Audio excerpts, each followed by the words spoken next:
She introduced me to her friends as the guy paying for tonight. They all snickered and called me a good investment. I just nodded. A month later, she was back living with her parents after what I did. The moment of impact wasn't loud. It was a quiet little clinking of champagne glasses in a ridiculously overpriced restaurant. We were out for my girlfriend Ashley's birthday, a dinner she had arranged with her 3 closest friends. I knew the place was expensive, but I didn't care. The cost was a rounding error in the budget for my current project, a project she was the centerpiece of. When the waiter brought another round of champagne, one of her friends, a vapid girl named Lauren, raised her glass. "Okay, birthday girl," she chirped. "Introduce your new man properly." Ashley, who was glowing from the attention and the champagne, turned to them with a theatrical flourish. She gestured towards me with her glass. "Girls, this is Mark," she said, her voice dripping with condescending sweetness. "He's the guy paying for tonight." Her friends, Lauren, Jess, and Megan, all erupted in a chorus of practiced, high-pitched giggles. Jess, who considered herself the witty one, leaned forward, her eyes twinkling with malice. "Oh, I get it," she said, looking me up and down. "He's not a boyfriend, he's a good investment." They all snickered again, clinking their glasses together. They saw me as a joke, a walking ATM whose only purpose was to fund their good time. They expected me to look embarrassed, to stammer, to maybe even blush. I didn't. I just smiled, a calm, easy smile that didn't reach my eyes. I raised my own glass. "To good investments," I said, my voice perfectly even. I took a sip of the champagne. In my head, a switch didn't just flip, an entire demolition sequence was initiated. The project had just been declared a catastrophic failure. It was time to tear it down to the foundation, salvage what I could, and build something new on the ruins. Let's be very clear, I'm not a simp. I don't pay for women. I'm a real estate developer. I don't buy houses, I buy opportunities. I look for distressed, undervalued properties with hidden potential, what the industry calls bad bones. And I figure out how to unlock their value. My entire career is about seeing the hidden weaknesses in a structure, both physical and legal, and leveraging them to my advantage. I met Ashley 6 months ago. She was working as a hostess at a restaurant where I was meeting a client. She was beautiful, charming, and lived in a building I had been trying to acquire for 3 years. The Glenwood. It was a pre-war 6-story building in the most desirable part of the city. It was a gold mine, but it had a fatal flaw. It was rent-controlled, filled with long-term tenants who were paying a fraction of the market rate. Buying the building was easy. Getting the tenants out legally so I could gut renovate it was the multi-million-dollar problem no one had been able to solve. Ashley was my way in. She was a tenant. I saw her not as a girlfriend, but as a key to unlock the entire building. My plan was simple, a 3-phase development project. Phase 1, infiltration. I started dating her. I was charming, attentive, and generous. I learned everything I could about the building, not from a developer's perspective, but from a resident's. I learned about the leaky pipes the landlord never fixed, the ancient boiler that broke down every winter, the rumors of which tenants might be willing to take a buyout. Phase 2. Acquisition. Once I had enough intel, I would approach the owner with an offer he couldn't refuse, contingent on him delivering the building vacant. I would use the maintenance issues I'd learned about as leverage. Phase 3. Liquidation. I would end the relationship with Ashley, offering her a generous buyout for her apartment, just like the other tenants. She would get enough cash to start a new life somewhere else, and I would get my empty building. It was a clean, professional transaction. My investment in her, the dinners, the gifts, the time, was simply the cost of due diligence. It was a budget line item for on-site reconnaissance. Her comment at that dinner and her friend's snickering reinforcement changed the project parameters.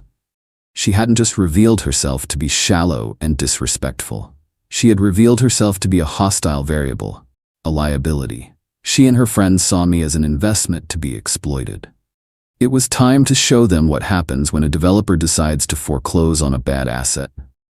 Update 1. The night of the dinner was the beginning of the end, and I was the only one who knew it. When the bill came, a staggering $2,000, I didn't flinch.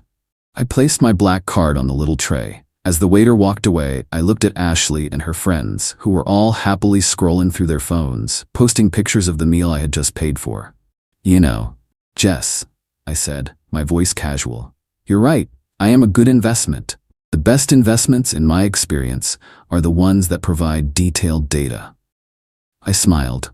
They all just looked at me, confused. They thought it was a strange, clumsy attempt at a joke. The next morning, I initiated phase 1 of the new plan, hostile audit. My first move was to analyze the asset's core vulnerabilities. Ashley's primary source of power was her apartment at the Glenwood. She paid a ridiculously low rent of $800 a month for a one-bedroom that should have been $4,000.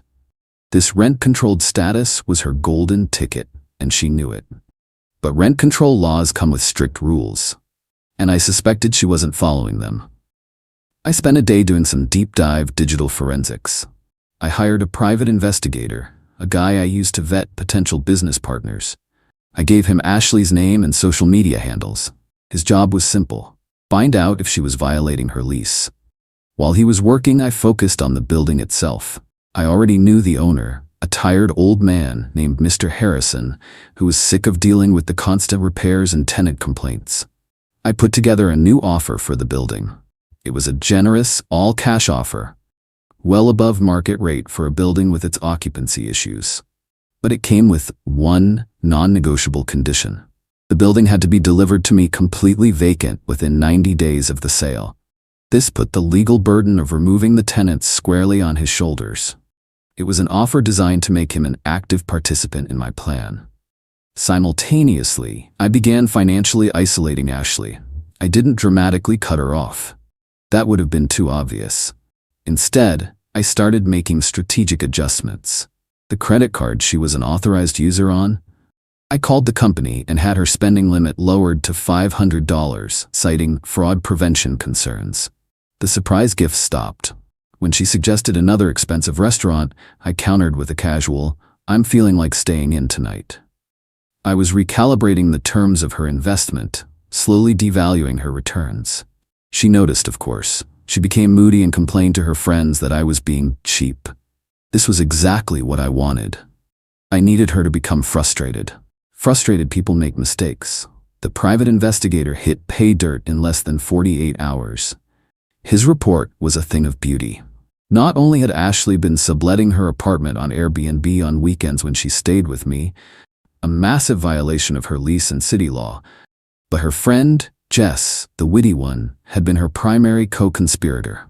Jess had her own Airbnb account and was taking a 30% cut for managing the listings and the cleaning. They had a tidy little illegal side hustle going.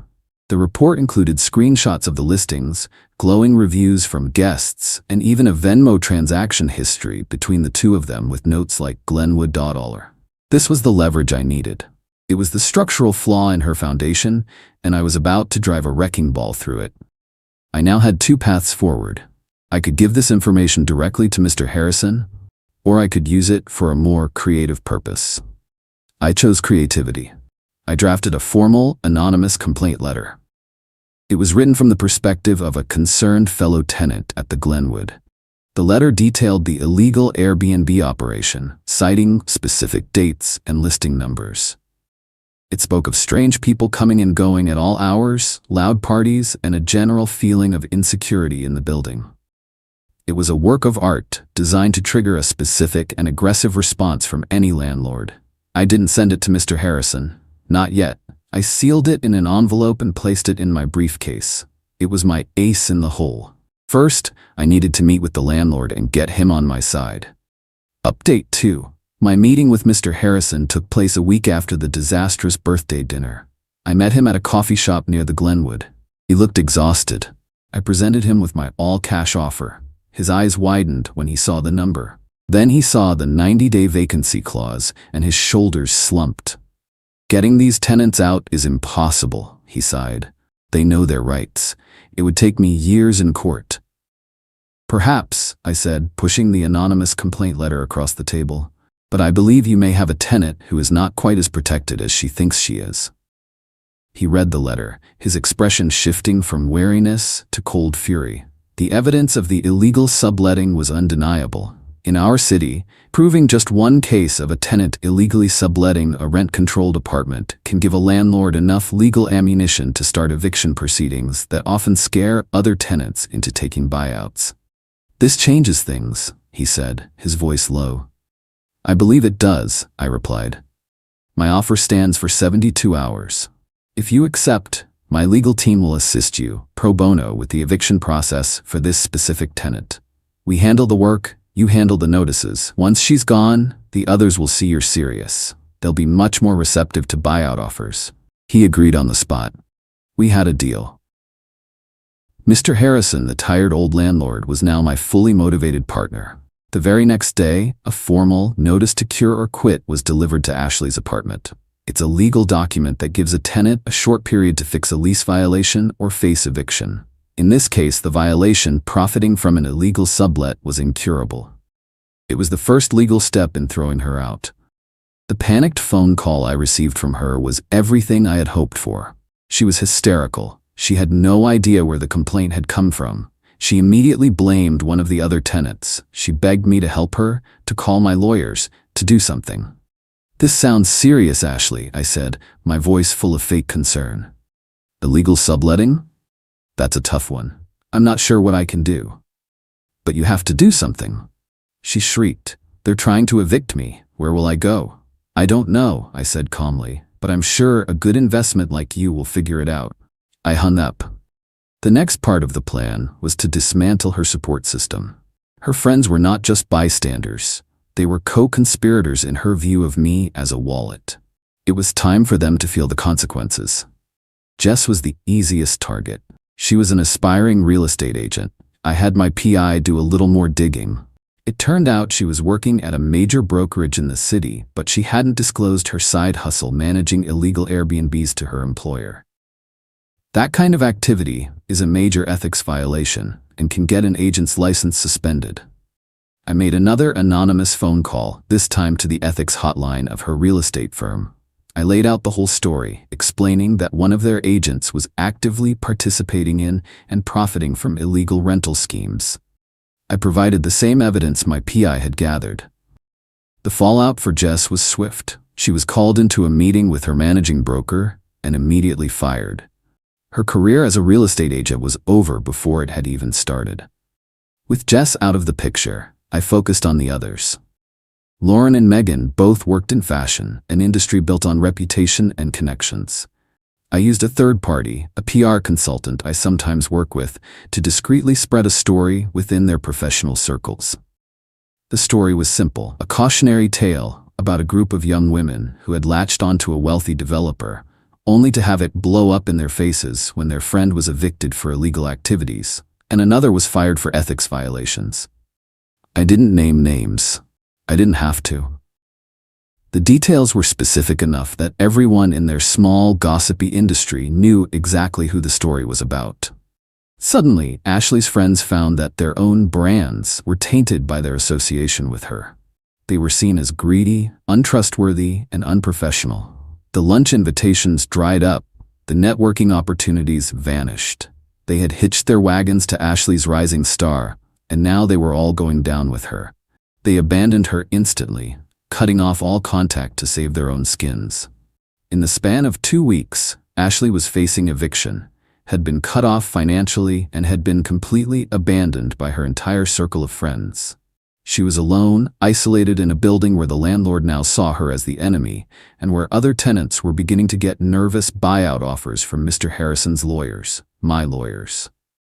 Her entire world, which was built on the foundation of my money and her rent-controlled apartment, was collapsing. And she still had no idea that I was the one behind it all. Final update. It has been a month since Ashley's birthday dinner. The project is complete. The eviction process went through exactly as planned. Faced with irrefutable evidence, Ashley had no choice but to take a tiny, nuisance value buyout from Mr. Harrison and agree to vacate the apartment. She got $5,000, barely enough for a security deposit on a closet in the suburbs. The day she was moving out, I arranged to be there. Not to gloat, but to oversee the final transfer of the asset. I was there with Mr. Harrison to do a final walkthrough of the building I was about to own. As Ashley was hauling the last of her boxes to a beat-up car her dad had driven in from her hometown, she saw me. She dropped the box. Her face was a storm of confusion, fury, and finally, a horrifying, dawning realization. "You," she whispered. "This was you. All of it." I just nodded. "It was a business decision, Ashley," I said, my voice calm. "You and your friends defined the terms of our relationship. You called me an investment. I simply decided to liquidate." "You destroyed my life," she screamed, tears starting to stream down her face. "My friends won't talk to me. Jess lost her job. I have nowhere to go." "Correction," I said, taking a step closer. "You destroyed your own life with your arrogance. Jess lost her job because she was unethical. Your friends abandoned you because your stock crashed. You are not the victim here. You are the bad investment. You are a distressed asset, and you have been successfully flipped." Mr. Harrison and I completed the sale of the building that afternoon. I now own the Glenwood. My construction crews are already inside, beginning the gut renovation. The other tenants all took generous buyouts and have moved on. As for Ashley, I heard she moved back in with her parents. Her grand life in the city, funded by a man she thought she was playing, is over. Her friends are radioactive in their industries, their reputations in tatters. They learned a hard lesson in finance. When you bet against the house always wins.